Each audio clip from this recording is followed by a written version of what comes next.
Hey guys, what's up? I'm Erin and welcome back to the channel. You've probably heard that Social Security uses your highest 35 years of earnings to calculate your benefit.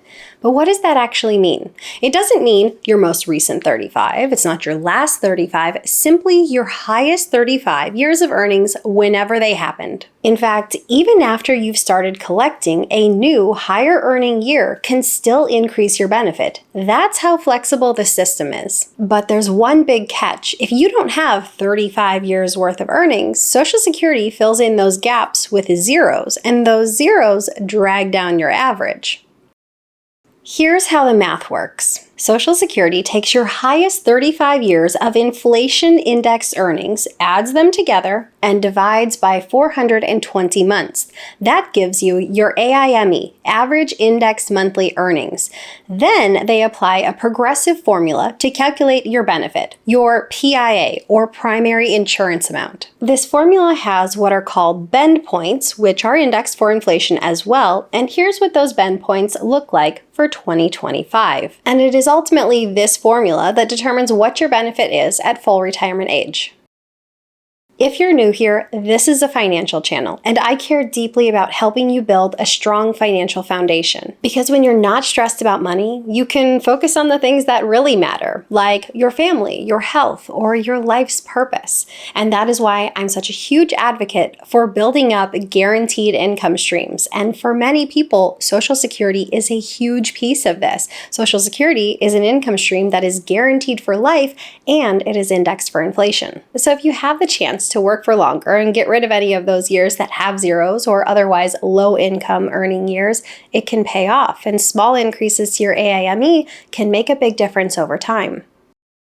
With that said, recently I got a comment from a viewer. And yes, I really do try to read every comment on this channel. And they said this: you should do a video showing how there isn't that much of a difference even if you have 5 or 10 zero years in your formula. And that's a fair point. Maybe you had a late start to your career, or maybe you simply want to retire early. Maybe for you, Social Security is just one piece of your income puzzle, not the centerpiece. So let's test the idea. How much does it really reduce your benefit if you don't hit the full 35 years? Now that we've covered the basics, let's break down how your income level, your work history, and even when you claim affects your final benefit. We'll go through 3 examples. We'll consider someone who was a lower income earner, a mid-range income earner, and then a high-range income earner, and what would happen to their benefit if they had 25 years of earnings, 30 years of earnings, and 35 years of earnings. And then we'll also compare if they claim early, full retirement age, or delayed claiming. So let's dive in. Let's start with someone who earned $75,000 a year after indexing their income for inflation and turns 62 in 2025. At 35 full years, this worker earns about $2,700 a month at full retirement age. But if they only worked 25 years, that benefit drops to just over $2,100 a month. That's nearly $600 a month less, which adds up to a 6-figure difference over the course of an entire retirement, assuming you have a retirement that stretches 2 decades or so.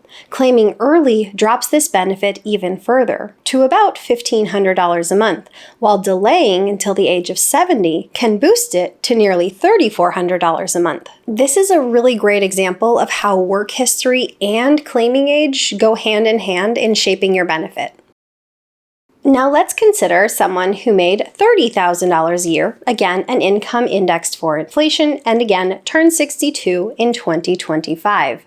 For this lower wage worker, full work history means a benefit of about $1,500 a month.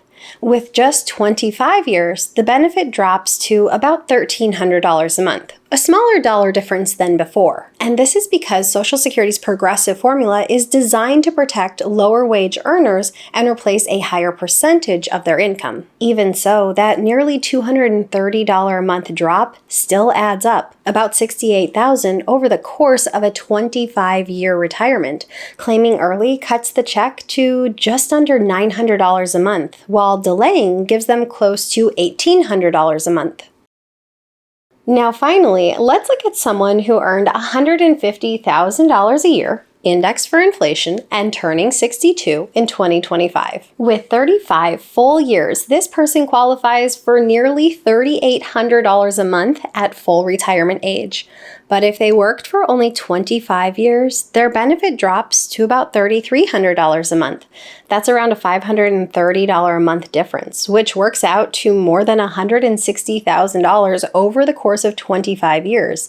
And as expected, claiming early brings it down to just about $2,300 a month, while delaying can increase it to just under $5,000 a month. Even though their benefit is higher, incomes beyond a certain limit are only credited at 15%, which means that missed years don't hurt as much proportionately. No matter what your income level, each year missing from your 35-year earning record does have an impact on your benefit, and over the course of an entire retirement, that can add up. In the next segment, I want to go over which income group is impacted the most by missing these years in terms of dollars and percentage affected. But nonetheless, I just want to say, especially being that this is a financial channel, that building up that strong financial foundation can go a long way to building your security in retirement.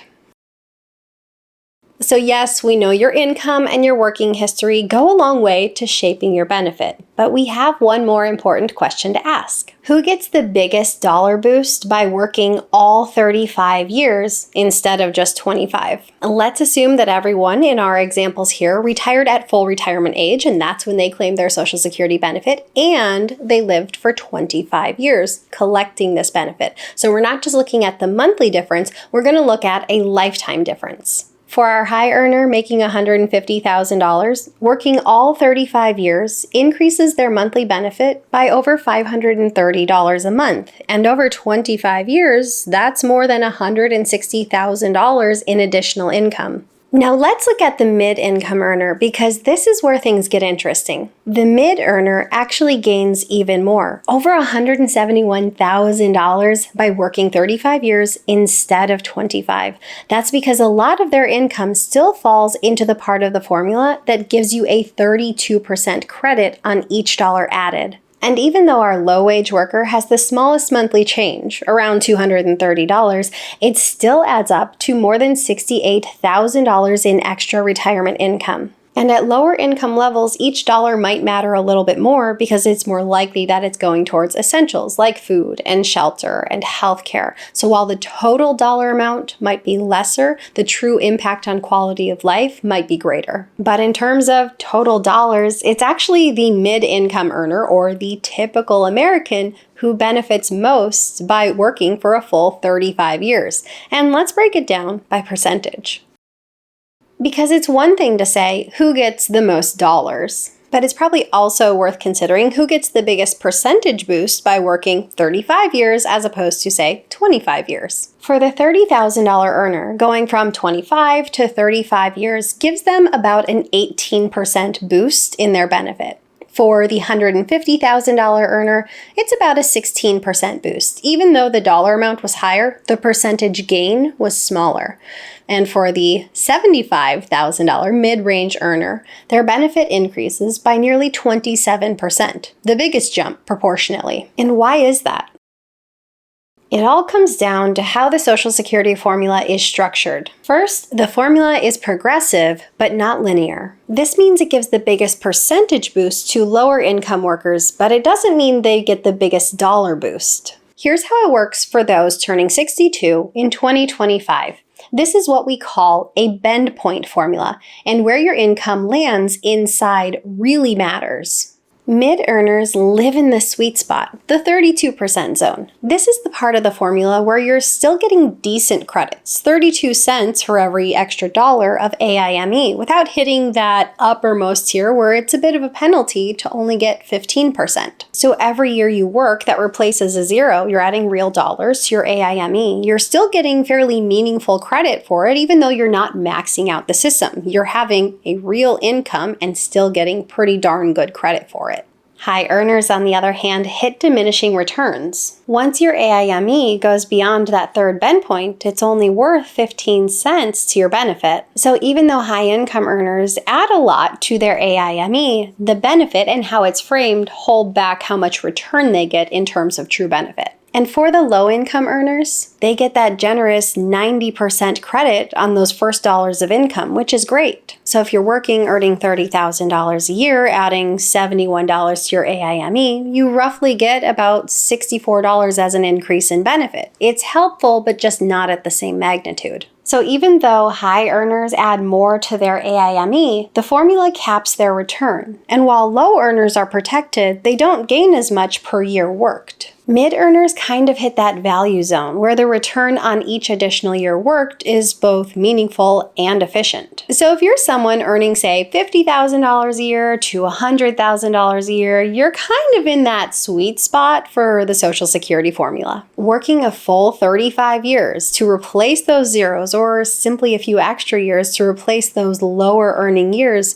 can make a big difference in your retirement benefits. At the end of the day, when you claim Social Security and how many years you work really comes down to your personal situation. If you're someone who can make a shorter career work and you're comfortable with how that affects your Social Security benefit, that's amazing. If you're someone who wants to maximize every single dollar and fill in every single one of those 35 years and make sure you have the maximum Social Security payout, that's amazing too. What really matters most is that you understand how this formula works and how your working years and any zeros in it would affect your benefit. I'm just here to provide the information, and ultimately you get to decide what you want to do with that. And I hope you use it to build the retirement of your dreams. So what are your thoughts? Do you think you should maximize all 35 years? Are you comfortable working, say, a 25 or a 30-year career and having some zeros in the formula?